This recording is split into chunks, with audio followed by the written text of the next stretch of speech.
spring now and things are blooming, and you hear a lot about Lyme disease, and occasionally you actually see a patient with Lyme disease because they sometimes present with headaches. Is that true?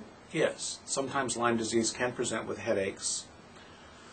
However, the only time that knowingly I've seen Lyme disease with headaches, the patient also had other signs and symptoms of Lyme disease, that being rash, or a tick bite.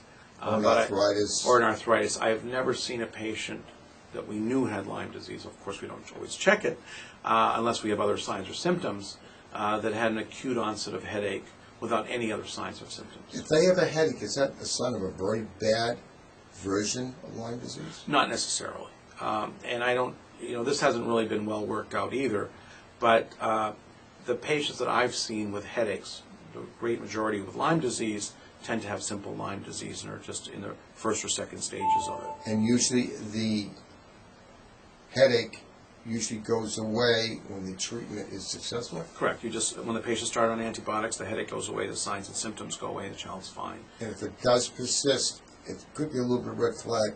The headache might be caused by something else. It should be looked into. Either by something else or by, whether there is, Lyme disease can go to the central nervous system. We do know that it can, but it's pretty rare, at least in children. So if it persisted, it could still be Lyme disease, but it would be in the central nervous system. So that is possible.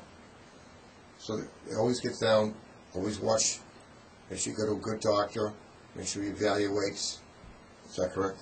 I think that's right. And you can't go looking for all these rare things right up front. You have to watch the patient. If the child does well and has a typical course and gets better on penicillin, you leave well enough alone. But it's going to be the news, and they said the signs, symptoms of Lyme disease, and they see the one-word headache. Half my practice is going to think, I got to look for Lyme disease. Sure. Without anything else, it's not number one on my list for a headache. Is that right? That's correct. It's probably number 50th, if not below that. But there's very little indication for doing that. That's right.